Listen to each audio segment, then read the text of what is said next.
생각해 보겠습니다. 요한복음 14장이고요. 요한복음 14장 8절 말씀, 한 절 말씀 먼저 함께 보겠습니다. 요한복음 14장 8절 말씀 한 목소리로 함께 읽겠습니다. 요한복음 14장 8절 한 절 말씀입니다. 함께 읽습니다. 시작. 빌립이 이르되 주여 아버지를 우리에게 보여주옵소서 그리하면 족하겠나이다. 한 번 더 읽습니다. 빌립이 이르되 주여 아버지를 우리에게 보여주옵소서 그리하면 족하겠나이다. 네. 하루 동안 잘 지냈어요? 오늘까지 말을 안 한 거예요. 오늘 마지막이에요. 더 이상 보고 싶어도 볼 수 없어요. 잘 지냈어요? 네. 저는 굉장히 힘든 하루를 보내고 왔어요. 목사님이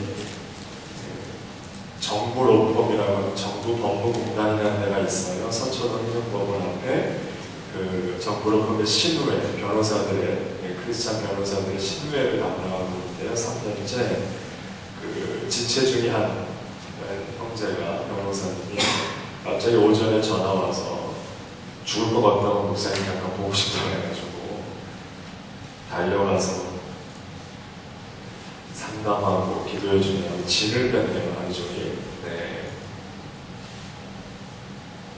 죽고 싶다고, 삶의 의미를 모르겠다고. 그런 것 같아요. 인생이 쉽지 않은 것 같아요. 우리 정말 믿음 바로 세우고 살지 않으면 하루하루 버티기도 쉽지 않은 것 같아요. 어제 말씀, 그저께 말씀 너무 잘 들어줘서 고마웠고요. 죄송하지만 우리 선생님들 계시나요? 중고등부 선생님 잠깐 손 제가 얼굴에 좀 익히려고 합니다. 여기 계시고 우리 부장 집사님 계시고 뒤에 계시고 네, 고맙습니다. 힘내셨으면 하고요. 이거는 정말 오해하지 않으셨으면 하는데 제가 어제 굉장히 당황을 했거든요.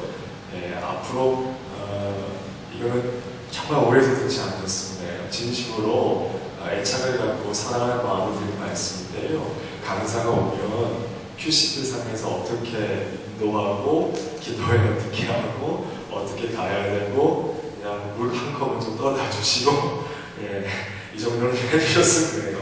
제가 어제 굉장히 당황을 했어요. 어디서 군대해야 될지 내가 어떻게 기도를 해야 될지 이게 굉장히 당황해서 아니 연락 안 주시고 그냥 알아서 가고 와라 이렇게 하면 괜찮은데 조금 많이 당황을 했었어요. 다음에 다른 목사님이나 이렇게 초청을 하시면 그 정도는 해주시면 생명샘교회 센스가 전국에 소문이 나요. 저같이 반부대 가수는 전국을 다 돌아다니는 사람이라서 교회를 비교하고 함부로 그러진 절대 그러진 않아요. 하지만 여러 가지 정황들을 경험을 하게 되거든요. 생명샘교회 이렇게 말씀을 잘 듣는 친구들이 있다면 더 많이 기대하고 싶어서 감히 주제에게 한 말씀 드렸어요. 오해하지 않으셨으면 합니다. 그래요. 말씀 함께 나누겠습니다. 어제까지 말씀을 나눴어요. 믿음으로 사는 인생이 뭔지. 우리는 세상 사람들과 다르게 믿음으로 반분에 가수는 얘기도 오해하지 마요. 그냥 저처럼 강의 많이 하러 다니는 스피커들, 설교자들이 주로 이렇게 집회 기간에 밤만 되면 무대에 올라간다고 해서 반분에 가수라고 우리끼리 그러는 거예요. 또 괜히 또 오해할까봐 걱정이 돼요. 믿음으로 사는 인생이 뭔지에 대해서 이틀 동안 말씀을 나눴어요. 이런 의문 들지 않아요? 그러면 목사님, 믿음으로 사는 우리들은 세상에 나가서 맨날 믿음으로 견디고 버티는 건 좋은데 맨날 져야 되는 거예요? 맨날 참아야 되는 거예요? 맨날 그냥 마지못해서 그래야 용서하려고 버티는 게 그리스인의 삶인 걸까요? 이런 질문 들지 않아요? 의문 들지 않아요?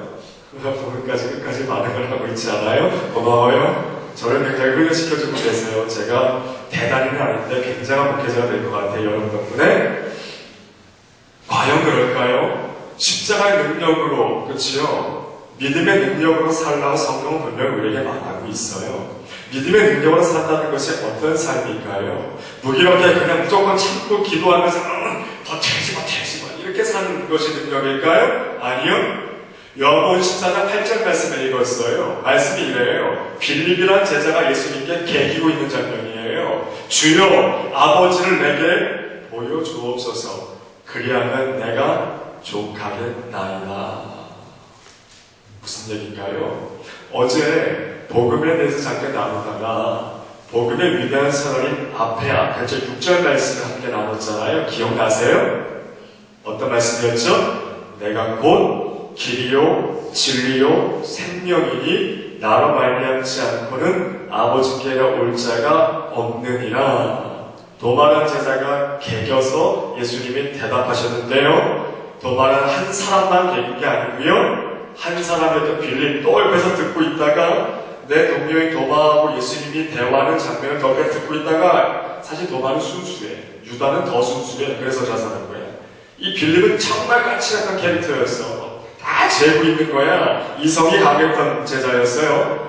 예수님과 자기 친구 동료이자 친구야 동역자였던 도마가 대화하는 장면을 다 듣고 있다가 갑자기 자기 박차고 일어나서 선생이요 주여 아버지를 내게 보여주옵소서 그리하면 내가 조카겠나이다. 무슨 얘기죠? 그래요. 당신의 의의 길로 가고 당신은 메시아니까 그런 일도 하시죠. 그런 일도 간다고 말씀하시죠. 아버지를 내게 보여주세요. 그럼 제가 감사할게요. 이해할게요. 따라가 볼게요. 무슨 얘기죠? 답답한 거예요. 당신 하나님의 아들이니까 메시아니까 구세주니까 당신은 아픈 자도 고치고 죽은 자도 살리고 귀신 들린 그 귀신들을 쫓아내는 힘이나 능력이 있으니까 그렇게 말하고 그렇게 행동하고 그렇게 살지. 저 같은 사람들, 우리 제자들은, 우리 인생들은 힘이 없잖아요. 병 고침의 능력도 없잖아요. 귀신을 쫓아내는 능력도 없잖아요. 파워도 없잖아요. 근데 왜 자꾸 우리 보고 당신의 길을 따라가라고 말하냔 말이에요. 빌립이 이렇게 화가 난 거예요. 당신은 하나님의 아들이니까 옆에서 봤잖아요. 소금된 자를 굴뚝이라 앉은 땡이를 일어서게 하고 그쵸? 귀신들을 내어쫓는 그 능력이 있으니까 판타스틱 4같이 아이언맨 3처럼 그런 능력이 힘이 있으니까 당신이 그렇게 뭐 하늘나라의 법도나 하나님의 생각이나 하나님의 의를 따라 산다고 말할 수 있지만 우리 세인들은 먹고 살기도 빡빡하고요 공부하기도 빡빡하고요 능력도 없고요 귀신을 내어쫓기는 하면 날마다 영적 전쟁이고요 병든 자를 치료할 수 있는 능력은커녕 저도 맨날 주체하지 못해서 난리에 이런 의문이 가득 들었던 거예요. 제자 빌립이. 여러분 그런 생각 안 해봤어요? 그런 생각 안 해봤어요? 예수를 믿는데 엄마 아빠가 중직자로 봉사, 생명세계 봉사도 다 하시고 정말로 경제는 넉넉하진 않는데 교회를 섬기고 하나님을 섬기고 건국도 하시고 여러분들 앞에서 어떻게든 믿음을 살려고 하시는데 우리 집은 점점 기울어가. 그럴 때 예수 믿는 능력은 과연 뭔가? 우리 같으면 신앙의 힘을 빌어서 뭔가 좀 거대한 파워가 좀 업그레이드 된다든가 뭔가 좀 없던 것이 생기든가 부족한 것이 채워지는 것이 능력이라고 우리는 말하고 세상은 말하잖아요. 없으면 능력이 없는 거잖아요. 부족하면 못난 것 뿐이잖아요. 대박! 성공신앙은 하늘 치는 세상 아니에요? 부피와 규모와 높이가 있어서 뭐든지 높고 대단하고 뭔가 거창해 보이고 화려해 보이는 것이 능력이다라고 말하는 세상을 우리는 살고 있단 말이에요. 그럼 예수 믿는 자들에게 능력은 무엇이란 말이에요? 빌립은 그것이 답답했어요.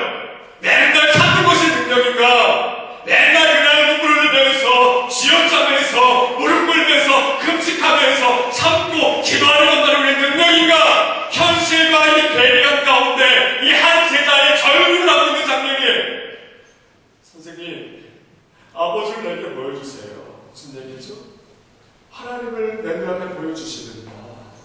당신처럼 나도 병을 고친 능력도 주시는가 하면 그래도 좀 버텨볼 수 있는데 나는 아무것도 없단 말입니다. 주여 아버지를 내게 보여주옵소서 그리하면 내가 족하겠나이다.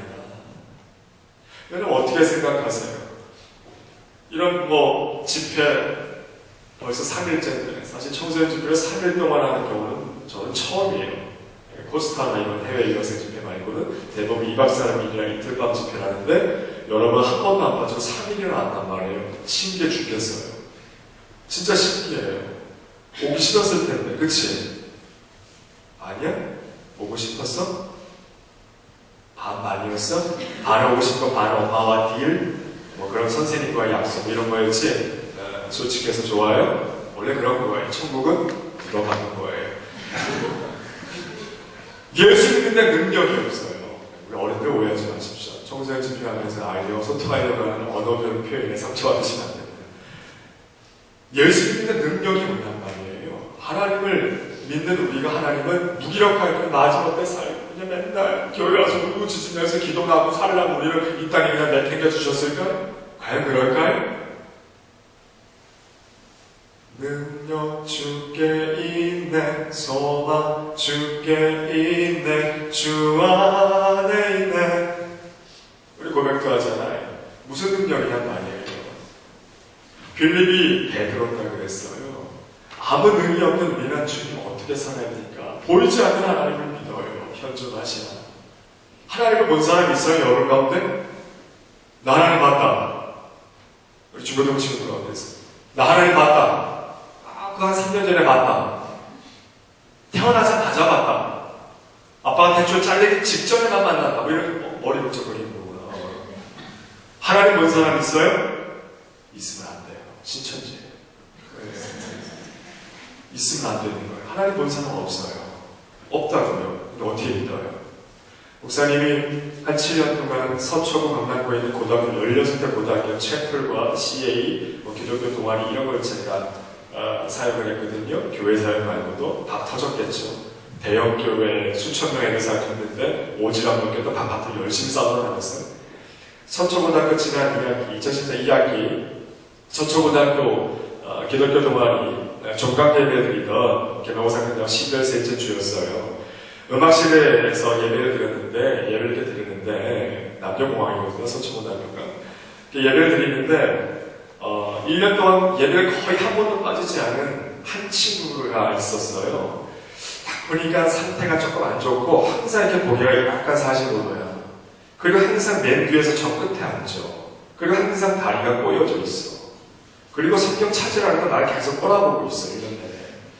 내가 저 자식을 어떻게 한번 종강 끝나고 한번 얘기를 해봐야지 막 이러고 있었거든. 목사님 굉장히 와일드해요. 우리보다.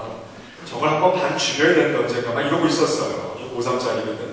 수능 끝나니까 더 풀어진 거야. 그래서 한번 잡히기만 해봐라 이러고 있었는데 마지막 날 종강 예배나 특별히 설교를 하고 난 다음에 한 해 동안 있었던 또 설교 중에 지금 오늘 중에 또 신앙생활 궁금한 질문 있는 사람은 질문해봐라 그랬더니 그 자식이 이렇게 일어나더니 이렇게 머리가 반상이거든. 조금 날려가 많은 애지. 내가 딱 일어나더니 하는 말에 하도 이렇게 이상하게 또 발음을 물려가면서 목사님 하나님이 안 보이는데 어떻게 믿어요? 1년 동안 왜 예배 시간에 앉아있었던 거야 걔는? 내가 뭐라 그랬어? 지가 그 버거킹 와퍼 세트 주니까 와서 앉아있어놓고 와퍼의 은혜로 많이 전도했어요. 와퍼 세트 콘샐러드까지 프렌치 프라이 죽이는 거죠. 그냥 말씀으로는 전도가 안 되는데 버거킹 하나에 전도가 막 되는 거예요. 하나님이 안 보이는데 어떻게 믿어요? 나한테 다 뭐좀 마치 벼렀다는 듯이 1년 동안 내가 기다렸다는 듯이 아주 나를 꼬라보면서 질문을 하는 거예요. 이 고3짜리가 죽으라고 이게. 제가 뭐라 대답할게요? 안 보이는 하나님을 어떻게 믿어요? 누군가 여러분의 친구, 여러분의 질문하는 거 어떻게 대답하실래요? 야, 나보고 교회 가자고? 다 좋은데 그래. 너 왜 하나님 믿는다면서? 너 하나님 본 적도 없다며. 보이지 않는 걸 어떻게 믿어라고 여러분의 친구가 여러분의 질문하면 여러분 어떻게 대답하겠어요? 아이 뭐라 그냥 믿어봐! 뭐 이런 거? 그냥 계속!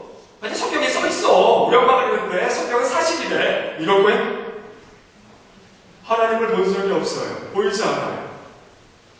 그 친구가 저한테 그걸 질문한 거예요. 얘는 교회 다니는 게 아니에요. 그건 알고 있었죠. 그래서 제가 제 제자를 통해서 저 자식이 어떤 놈이고 저 대학은 거의 반쯤 포기하고 이게 다 정보를 입수하고 있었지.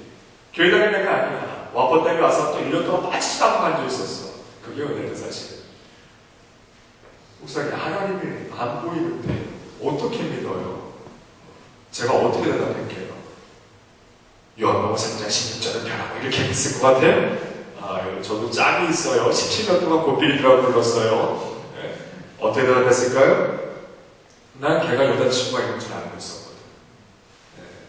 학교에서 이게 썸을 해가지고 이렇게 사귄 애가 있었어. 제가 이렇게 반문을 했습니다. 야, 마음에 들었어. 너 여자친구 있잖아. 어떻게 알았냐고. 좋아가지고 해볼래 하고 있는 거지. 너 여자친구 사랑하냐니까 또 내 또 삐죽삐죽 이렇게 막 그러네. 갑자기 당근이죠 이렇게 대답하네. 저거 한 번만 걸려만 하는 거야. 너 여자친구 사랑한다고 그랬어. 너 그 사랑이라는 거 본 적 있냐 이거? 너 우정이라는 거 본 적 있어? 믿음이라는 거 본 적 있어? 꿈이라는 거 본 적 있냐? 용기라는 거 본 적 있냐? 자, 이렇게 받아치기 시작했어. 잘 생각해봐 임마. 인간은 보이는 것을 지향하는 것 같지만 보이지 않는 것 때문에 산다. 이렇게 받아치기 시작했죠. 끝나고 목덜미 잡고 끌고 나갔죠. 앉혀놓고 전폭전물을 일으키고 영적 기도를 시켰지요. 제가 무려 2년 동안을 그 한 녀석을 지켜봐 왔는데 그날로 잡았죠. 지금 사나이교회 대학 4부 다니고 있어요. 1년 동안 제가 그 녀석을 째려보고 있었는데 저는 타이밍을 잡은 거니까 낚시를 던진 거죠. 걸리기만 해봐. 제가 그렇게 교활한 목회자예요. 잘 생각해보세요. 하나님 보이지 않아요. 보이지 아니하시나 현존하신 하나님을 우리는 믿어요. 아멘. 여러분과 함께 하신 하나님을 믿습니다. 아멘이십니까? 빌립이 답답했던 거예요. 몰라서 질문한 게 아니에요. 하지만 답답한 거예요. 현실에는 뭐 아무것도 없는 거예요. 눈에 보이는 뭐 떡이나 얻든지 돌이나 얻든지 뭐가 되든지 승진을 하든지 좋은 학교에 가든지 뭔가 돼야 되는데 아무것도 없단 말이에요. 그러자 아버지를 내게 보여주옵소서. 그리하면 내가 족하겠나이다 라고 하자 주님께서 대답하셨는데요. 우리 성경 잠깐 볼까요? 넘어가서 12절 말씀 한번 읽어볼까요? 12절 읽습니다. 시작. 내가 진실로 진실로 너희에게 이르노니 나를 믿는 자는 내가 하는 일을 그도 할 것이요 또한 그보다 큰 일도 하리니 이는 내가 아버지께로 가니라. 아멘. 내가 진실로 진실로 너희에게 이르노니 나를 믿는 자는 내가 하는 일을 그도 할 것이요 또한 그보다 더 큰 일도 하리니. 아버지 안에 하나님 안에 그리스도 안에 있는 거하는 자는 예수 그리스도 당신이 말하고 있는 거예요. 빌립한테 대답하고 있는 거예요. 내가 한 일들 너희도 할 거야. 또한 그거 알아? 나보다 더 큰 내가 한 일보다 더 큰 일도 너희가 하게 될 거야. 무슨 얘기냐 말이야 이게 도대체. 무슨 얘기인지 알아요?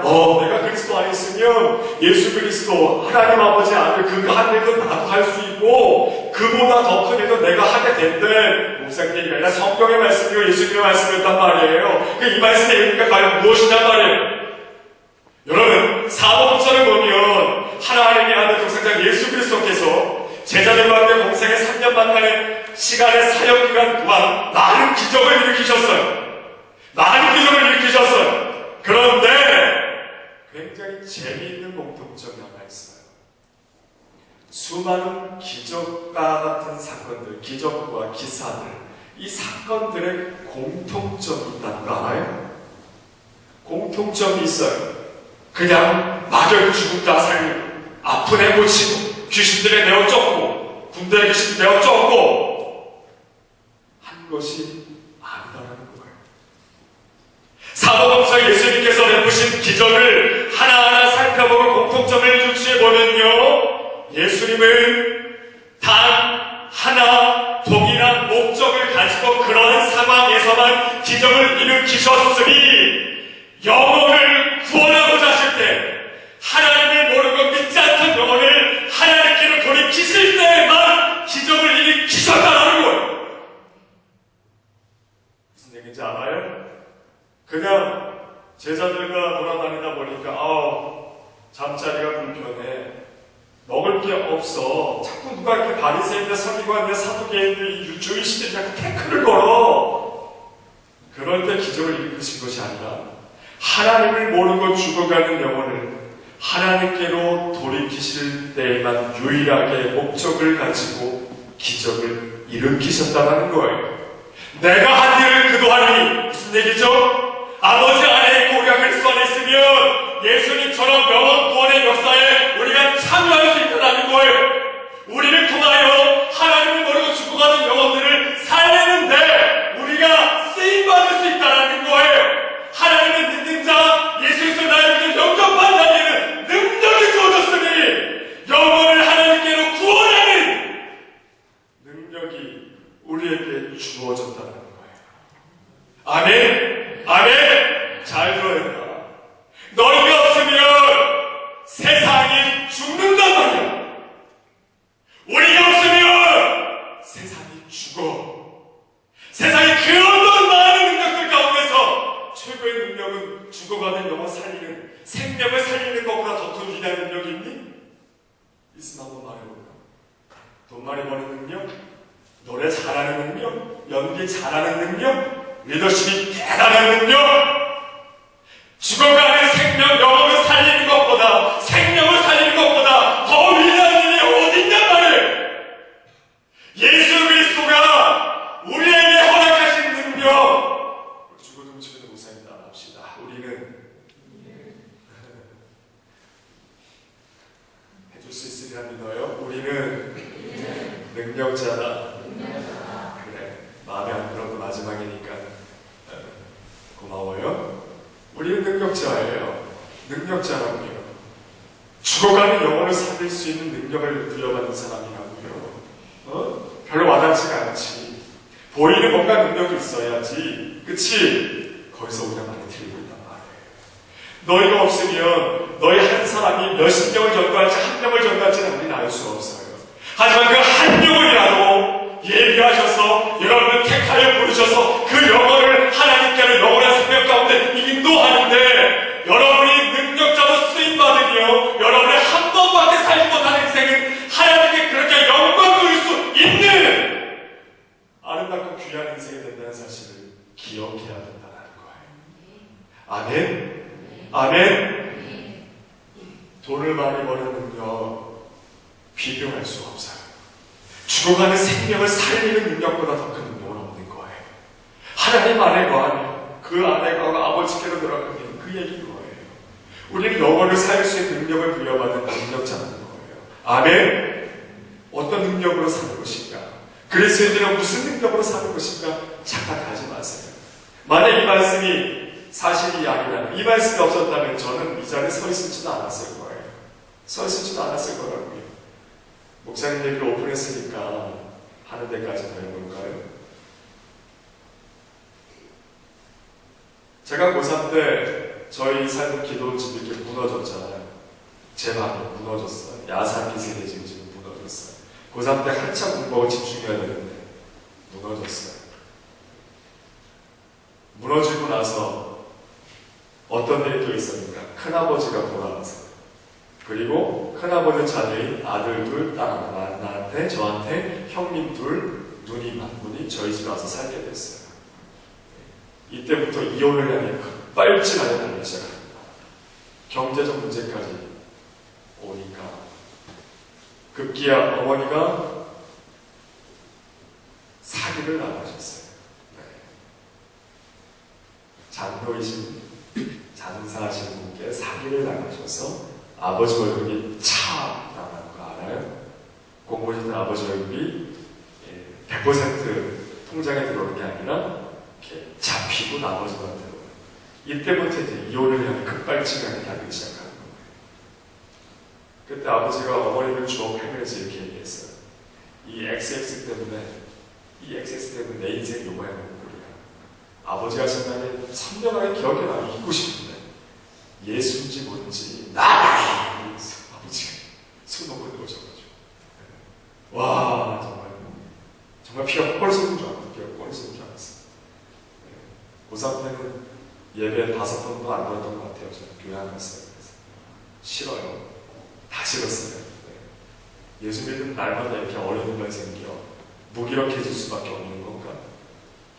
회의 정도가 아니라 증오가 너무 피가 올라오더라고요. 증오가 이렇게 올라왔어요. 왜 예수 믿는데 잘 되지 않는 거야? 막연한 종교심, 논란스러운 말씀을 하나님의 생각을 몰랐을 때 그렇게 생각했었지요. 근데 성경을 읽고 알고 공부하고 하다 보니까 그때 생각한 얼굴이 제가 빨개진다니까요. 하나님을 몰랐을 때 제 마음과 행동도 굉장히 많았단 말이에요. 엄청난 능력을 우리에게 주셨더라고요. 엄청난 능력. 그가 돈 몇 푼과 비교할 수 없는 엄청난 능력을 저에게 주셨더라고요. 여러분에게도 주셨다고요. 무슨 얘기인지 알겠어요? 알겠어요? 죽어가는 생명을 구원하는 일에 능력자로 저와 여러분을 부르셔서 짧은 한평생 한 번밖에 살지 못하는 인생에 우리를 사용하셔서 영광받기를 원하신 하나님, 저와 여러분이 예배하고 믿고 따르는 우리 아버지 하나님이십니다. 아멘. 아멘. 말씀 한 번 더 볼게요. 고린도후서 4장을 넘어갑니다.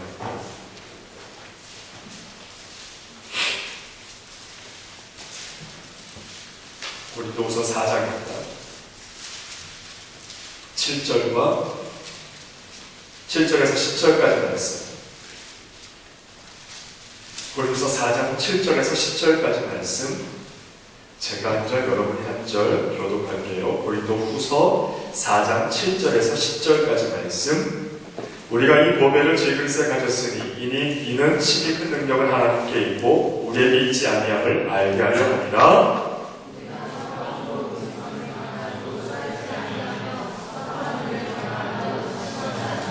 박해를 받아도 버림받지 아니하며 거꾸로 뜨림을 당하여도 망하지 아니하고 우리가 항상 예수의 죽음을 몸에 짊어짐을 예수의 생명이 또한 우리 몸에 나타나게 하려 합니다. 능력을 부여받은 우리의 이 아이덴티티, 정체성을 바울 사도가 정의하고 있는 장면이에요. 목사님 오래 설교할 마음 없어요. 대충 하게 된 얘기 아니라 임팩트 있고 강하게 나누고 오늘 함께 기도하기 원해요. 생명을 구원한 능력처럼 보는 우리가 어떠한 존재인지를 바울 사도는 고린도후서 4장에서 구체적으로 언급하고 있어요. 목사님 봐요. 성경 안 찾았는데 목사님 봐요. 바울 사도가 예수 그리스도 안에 있는 저와 여러분을 어떻게 정의하고 있냐면 질그릇이에요. 질그릇은요 당시에 그냥 흔한 그릇이었어요. 토기 그릇이었고요. 집에 밥그릇, 국그릇, 그냥 물그릇으로 그냥 어느 집에 가도 있는 흔한 그릇이었어요. 금그릇, 은그릇도 아니고 원차이나도 아니고 아주 좋고 화려한 그릇도 아니었어요. 근데 저와 여러분이 질그릇이래요. 인간의 존재는 질그릇이래요. 쉽게 스크래치, 기스가 나요. 그렇죠? 쉽게 깨지기도 해요. 그러니까 조금만 들어도 땡하고 깨지기도 해요. 되게 약하고 그리고 대단한 그릇도 아니었어요. 그런데 예수 그리스도 안에 있는 우리는 어떠한 존재인가? 보배가 담겨져 있는 질그릇이다라고 말하고 있는 거예요. 그러면 보배는 누굴까요? 무엇일까요? 보배는 예수 그리스도예요. 하나님을 믿는 자녀, 예수 그리스도를 알고 있어서 영접한 사람의 정체성을 보배가 담겨져 있는 질그릇이다라고 바울은 정의하고 있는 거예요. 이해가 돼요? 예수를 믿으면 그가 내 안에 계시면 그냥 질그릇이 아니라 보배가 담겨져 있는 질그릇이 되는 거예요. 무슨 얘기인지 알아요? 보배가 담긴 그 질그릇인데 그 질그릇은 어떻다고요? 사방으로 우겨쌈을 당하여도 쌓이지 아니하며 답답한 일을 당하여도 낙심하지 아니하며 박해를 받아도 버림받지 아니하며 거꾸로 뜨림을 당하여도 망하지 아니하며. 이게 무슨 얘기지?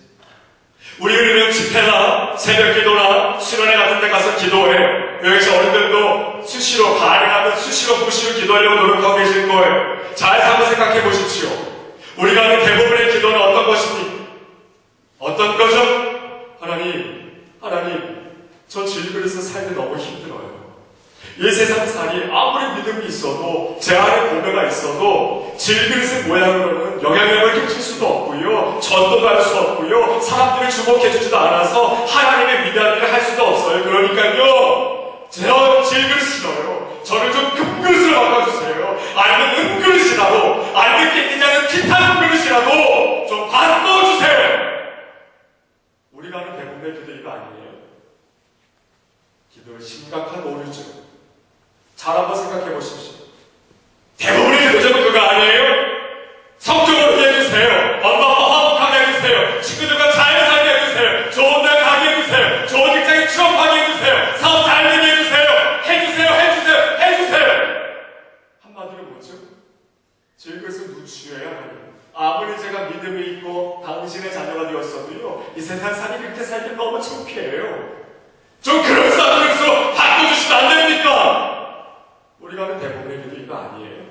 그래서 응답이 없어요. 응답이 없대요. 저 환자가 누구시죠? 온전한 기도를 하지 못하면서 응답을 기대하고 있단 말이에요. 말씀을 좀 기억했으면 좋겠어요. 기도하지 말라는 것이 아니고요. 구하지 말라는 것이 아니고요. 정체성을 제대로 인식하고 알고 기도를 해야죠. 그쵸? 보배가 담겨진 질그릇이요. 얘들아 잘 봐. 질그릇이야. 사랑하다 보니요. 저처럼 부모님이 해내기도 하셔. 옆구리가 깨진 듯한 고통을 느낄 때가 있어. 대학 시험에 낙방을 해. 왜? 자녀가 대학에 떨어져서 아니면 지방대학을 간다고 구역장으로 중직자로 봉사하는 부모님이 그 성님을 다 내려놓은 심지어 교회를 옮기셔야 됩니까? 참 숱하게 많이 봅니다. 이게 뭡니까? 즐거우신 우리가 살아가다 보면 실패와 좌절, 뜻대로 되지 않고 투성이기 때문에 어쩔 수 없이 기스가 가요. 등 같은 데 갈라지기도 해요. 옆구리가 깨질 것 같고요. 산산조각이 나는 것 같은 고통의 순간을 겪게 될 때가 있어요. 절망의 순간을 겪게 될 때가 있다고요. 근데 왜 바울사도는 그러한 질그릇의 인생을 사람으로 우겨싸움을 나가야 하고 핍박을 나가야 하고 벌받지 아니하고 이렇게 표현을 했을까요? 얘들아 잘 봐라. 질그릇인데 보배가 담겨져 있어. 내가 니나 우리 모두가 다 예수 그리스도 안에 있으면 어쩔 수 없이 원하지 않더라도 여기가 깨져나가는 어려운 순간 겪을 때가 있잖아. 그치? 그때가 왜 낙심할 필요가 없다고 말하는 줄 아니? 보배가 담겨진 질그릇이야. 그래, 정말 그런 게 없었으면 하지만 없는 인생이 없죠. 여기가 깨져나가. 그럼 어떻게 될까? 깨져나간 그 틈바구니 사이로 내 안에 있던 보배가 흘러나와 세상이 그 보배를 비로소 보게 돼요. 잘 들으세요. 우리는 깨지는 걸 고통이라고 말하죠. 고난이라고 말하죠. 고통스럽지 않다 아니에요. 아프지 않다는 게 아니에요. 하지만 그때도 절망이나 낙심할 필요 없다고 바울사도가 왜 말하고 있을까요? 나는 깨지기 싫어서 버티고 어떡하면 유약이라도 한 번 더 말거나 어떻게 여기 부분이라도 통스텐으로 좀 바꾸거나 하고 싶은데 그러기 위해서 돈이 좀 필요하고 여기를 좀 화려하게 만들다 보니까 좋은 대학 간판이 필요해서 어떡하면 내 질그릇의 인생을 바꿔보려고 하는 게 우리 어리석은 몸짓 아니에요? 근데 바울사도 뭐라고 하고 있다고요? 여기가 떨어져 나간 그 틈바구니 쭉 갈라진 그 틈바구니 사이로 그때 비로소 보배가 흘러나와 내 안에 내가 소유한 믿음의 선물로 은혜로 소유하게 된 그 예수의 보배가 흘러나와 세상이 그것을 보게 돼요. 야, 너네 엄마 아빠 같이 안 산다면 너 힘들 텐데 너 어떻게 이렇게 밝고 너 교회 다녀서 그런 거야? 무슨 말인지 감이 좀 와요? 감이 좀 와요? 우린 깨지는 것을 어떻게든 안 깨지려고 그거는 하나님을 모르는 사람들도 흔히 추구하는 삶의 목적이거든요. 되게 어리석은 것 같아요.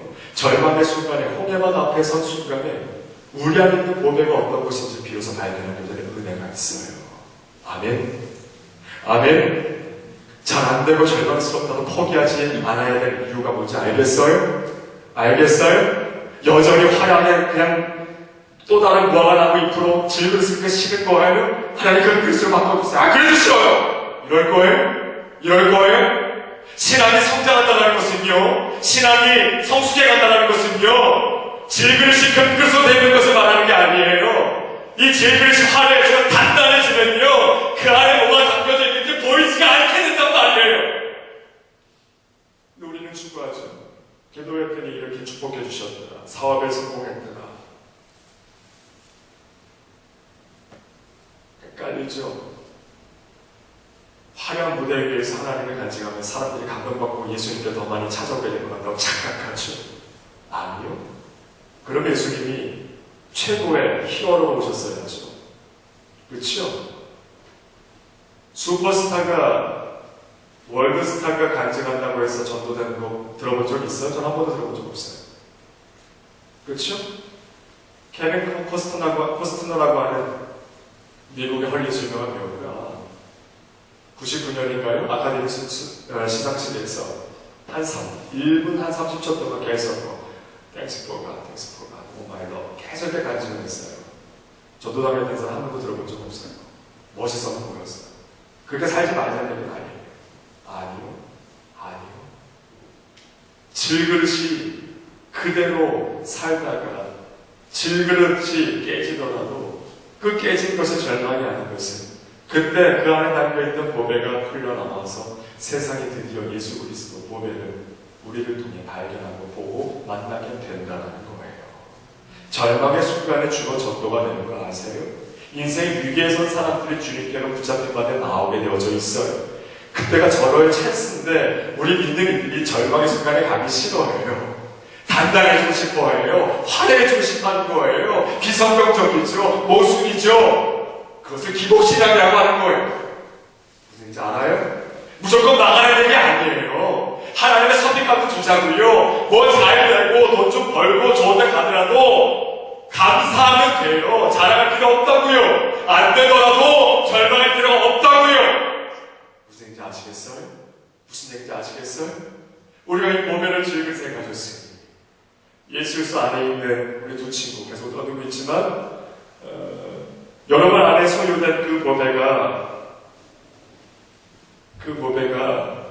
그 이 세상 그 어느 것보다 무엇보다 귀하고 정말 유일한 소망과 희망임을 믿으십니까? 아멘. 아멘. 신앙이 성장해 간다는 것은요. 신앙이 성숙해졌어. 야, 믿음이 좋아졌어. 이렇게 말하려면 어떨 때 말할 수 있는 건지 아나요? 내가 믿음이 요즘 좋아지는지 신앙이 성장하는지 어떻게 점검하면 되는지 아나요? 질그릇이 내가 질그릇이라는 것을 날이 가면 갈수록 인식하게 되는 거예요. 그리고요, 내 안에 보배가 가면 갈수록 감사하고 커져가는 걸 느끼는 거예요. 살면서 날마다 내 안에 보배를 인식하게 되는 거예요. 가면 갈수록 내 안에 보배가 담겨져 있는 것이 이 비천하고 여전히 거짓주성이고 나밖에 모르고 이기적인 이 껍데기 같은 질그릇 같은 내 안에 감히 하나님의 아들 메시아 구세주 보배가 담겨져 있다는 사실이 감격스러운 거예요. 넘치도록 감사한 거예요.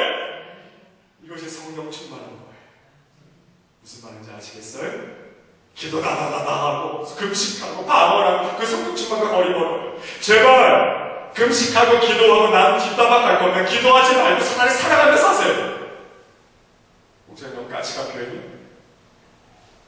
교회 입력을 하면서 기도 볼 때 인도하고 막 그런 척하고 다른 사람 뒷담화 까고 왕따 시킬 거면 차라리 다 내려놓고 기도하지 않아도 그냥 살아가고 품어주세요.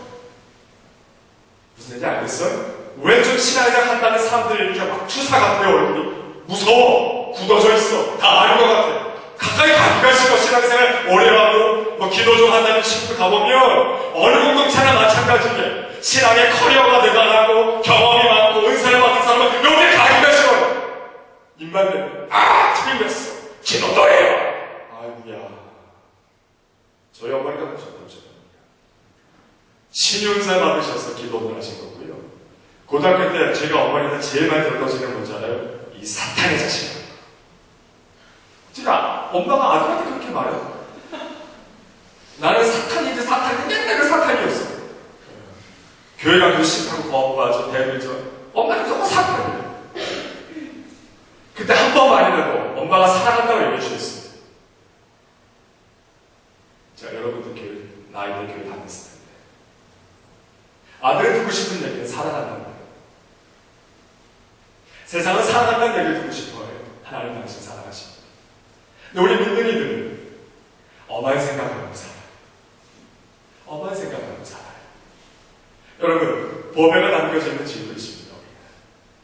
우리 엄청난 은혜의 존재 가치 여러분 기억하시기 바랍니다. 한평생에 이 말씀만 붙들어도 낙담과 절망과 좌절할 수밖에 없는 상황 가운데 여러분은 지지 않고 믿음으로 승리할 수 있다는 사실을 기억하시기 바랍니다. 아멘. 힘들지 결론이야 끝이야. 말씀 한 번 더 찾을게요. 디모데후서 4장입니다.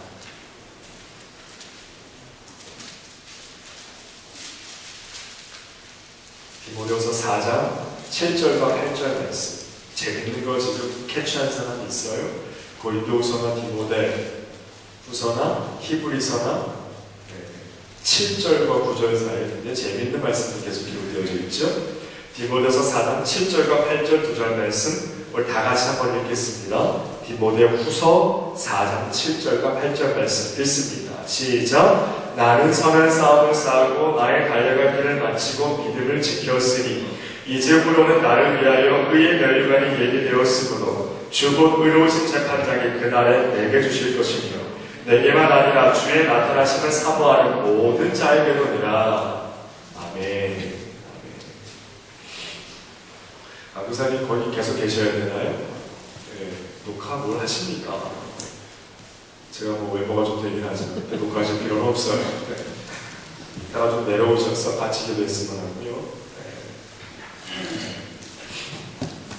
여러분의 동상이지만 저한테 한참 후배이기 때문에 이렇게 건면한 거예요. 너무 오해하지 마세요. 하도 이렇게 말이 많은 세상이라 힘들어요. 집에 가기도.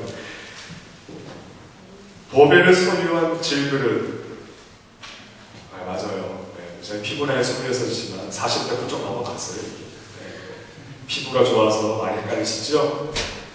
재수 없어? 아유 참. 생명선교여서 상처 많이 받고 가요 저.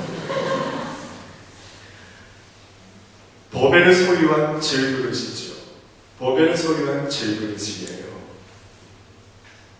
하나님이 너 보배를 소유한 질그릇이니까 세상에서 절망하지 않고 용기 내어서 믿음의 능력, 영원권의 능력으로 살아라. 너 엔드 하셨으면 우리 하나님이 아니실 텐데 이 멋진 위대한 선언을 통해 정말 감격스럽게 살 수 있도록 우리에게 축복을 허락하셨어요. 이 말씀이 무슨 얘기인 줄 알아요? 뭐라고요? 나는 선한 싸움을 싸웠다고 했어요. 바울서 뭐죠? 지금 말씀하는 그 싸움이에요. 예수를 만나기 전에는 대단한 그릇이었어요. 바울사도 가나안의 집안의 문화생, 좋은 집안에서 경제도 풍성하고 학적으로 많이 배운 명문가문 출신의 엄청 화려한 그릇이었어요. 바울이. 근데 다메섹 불상에서 예수님을 만나고 나자 갑자기 질그릇으로 확 바꿔버려. 되는 게 하나도 없었고요. 유린했어요. 안정된 삶을 한 번도 살지 못했고요. 그 인생의 대부분을 감옥에서 보냈단 말이에요. 그 싸움했단 얘기예요. 선한 싸움을 싸웠다는 거예요. 보배를 소유한 내가 비록 초라해지고 안 되는 거 없더라도 이것이 오히려 진짜 인생에 대한 믿음을 갖고 버티고 나아가고 그 내 안에 그 보배를 선언하고 전도하고 증거하고 선교하면서 살았다는 얘기예요. 세상은 아니라고 말하는데 버텼다는 얘기예요. 믿음의 선한 싸움을 싸웠다는 얘기예요. 그런데 이 믿음을 지킨 나에게, 여러분에게, 우리에게 하나님께서 그냥 잘했어. 내 나라로 와! 뿅! 너무 그렇게 웃으니까 내가 초라해지잖아. 그렇게 하시는 것이 아니고 뭐라고요? 이제부로는 나를 위하여 의의 멸류관이 예비되었으므로. 뭐죠? 여러분 종말 말세라는 단어 들어봤어요? 목사님이 어떻게 될지 모르겠지만 굉장한 수준의 설교를 하고 있는 거 알아요? 솔직히 여기 어른들도 막 버뜩버뜩 뛰실걸요? 그러니까 정신이. 그쵸? 네. 종말 말세라는 단어 들어봤어요? 안 들어봤어? 말세. 세상이 말세. 이런 얘기 안 들어봤어? 들어봤어? 그럴 때 기분이 어때? 기분이 어때? 우리 찬양팀 아까 신고하는데 앞에 지금 말세라는 단어 들어봤지, 그치? 그때 기분이 어때? 어떤 감정과 어떤 생각이 들지? 말세라는 건 뭔가 여호와의 증인 같고 신천지스러워 막 이렇지. 뭔가 막 구름 팡팡 그냥 하늘이 어두워지고 막 땅이 갈라지면서 예수님 그럴 때막 쫙 나오시다가 뿅! 너 나한테 누가 지옥? 너 나한테 너 천국! 막 이런 거가 그치? 이렇게까지 오버한 분들의 반응 없어서 내가 목사님 교양 수준 굉장히 높은 사람인데 생명상교에서 완전히 무너지고 있어요. 말세 종말이라는 단어에 대해서 잘 몰라요 우리가. 얘들아 마지막이야. 예수님 십자가에 달려 돌아가셨어요. 맞아요? 며칠 만에 부활하셨어요? 며칠 만에? 3일 만에 부활하셨어요. 부활하신 주님께서 며칠 동안 제자들과 함께 계셨어요? 40일 동안, 4일이나 만에서 고마워요. 40일 동안 부활하신 주님께서 제자들과 함께 하시다가 하늘로 올라가셨어요. 말세가 시작됐어요. 성경에 정말 그날 희년 말세의 개념은 시간적인 의미가 아니라 순서적인 의미를 가져요. 예수님께서 십자가에 달려 돌아가신 다음에 부활하시고 나서 하늘로 올라가신 그때부터 말세 시대인 거예요. 신약시대 이후로 우리는 말세 때를 시대를 살고 있는 거예요. 그러면 그날에 믿음을 지키고 선한 싸움을 싸운 나에게 의로우신 재판장께서 나를 위하여 의의 멸관을 내게 놓으셨대요. 내가 믿음을 지켰더니 의로우신 재판장 하나님께서 나를 위하여 무슨 멸관 관을 준비해 놓으셨대요. 근데 그 관의 이름이 의의 멸관이래요. 여러분, 성경에 의라는 단어 뜻이 뭔지 알아요? 잘 기억해요. 목사님 정말 많이 좋은 거 가르쳐줄 거예요. 성경의 의라는 단어의 뜻은요, 하나님이 기뻐하시는 것. 이거 잘 기억하면서 평생 여러분의 재산입니다. 그러면 하나님이 기뻐하시지 않는 것, 의의 반대말은 뭐예요? 뭐예요? 하나님이 기뻐하시지 않는 것, 하나님이 싫어하는 것. 뭐죠? 죄죠.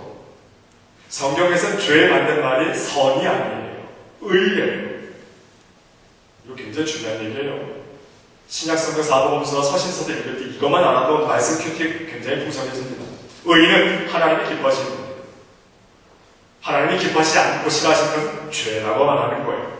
근데 의로우신 재판장, 이 믿음을 지키고 선한 싸움을 싸운 보배를 소유한 진그리신 바울과 우리들을 위하여 의의 멸류관을 내게 놓으셨대요. 하나님이 기뻐하시는 멸류관을 우리에게 씌워주신대요. 무슨 얘기예요? 믿음을 가지고 선한 싸움에 인생을 살다가 당신께로 심판 앞에 선 우리들에게, 바울에게, 저와 여러분에게 멸류관을 씌워주시는데 그 멸류관의 제목이 의의 멸류관이란 말이에요. 이게 무슨 얘기인가? 휘황찬란한 금으로 치장되어 있는 관을 딱 씌워주면서 우리 이상화 선수에게 금메달 딱 씌워주면서 잘했어. 이런 얘기일까? 이런 얘기일까? 의의 멸류관이 무엇을 의미할까요? 무엇을 의미할까요? 의의 멸류관이에요. 여러분, 이게 무슨 뜻인가? 목사님 여러분에게 야! 너! 이게 무슨 뜻이지?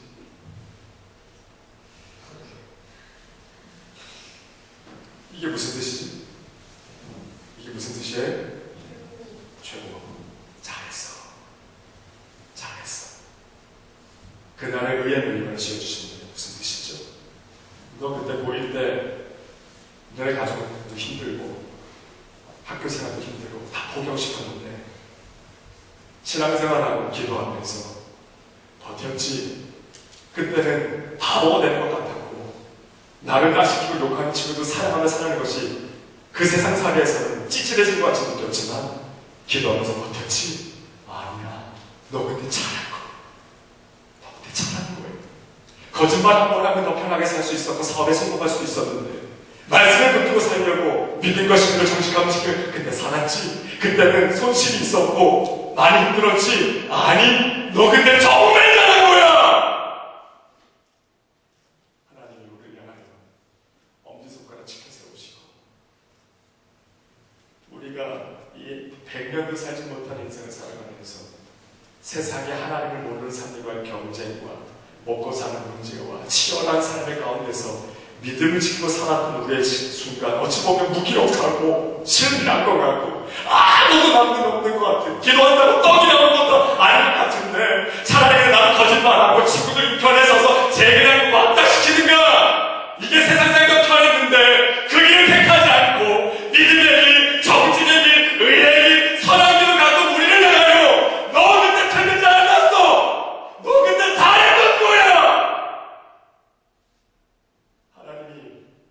우리가 원한다고 너 그때 실패한 거 아니라고 그날에 믿음을 지킨 우리에게 의의 멸류관, 그 믿음이 틀리지 않았다는 걸 상징하는 의의 멸류관을 우리에게 씌워주시며 다독거리시며 안아주시며 칭찬해 주신다는 얘기예요. 아니십니까? 믿음 지키고 선한 싸움을 싸우는 이에게 우리 주님께서 준비하고 계세요. 의의 멸류관을. 그렇죠?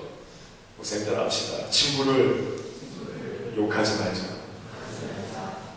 강사 목사님을 미워하지 말자. 고마워요. 떠나기 싫었을 텐데. 어제도 내가 간다면 얼마나 또 깠겠어. 그러니까 잘난 척을 해, 저 인간. 얼마나 모이자마자 깠을 거야, 그치? 우리는 그런 은사를 두고 이 땅에 태어났잖아요. 강사 평가하려고 여러분 이런 짓 합니까? 이 귀한 시간에. 아니요. 너무 다른 사람에 관심이 많아.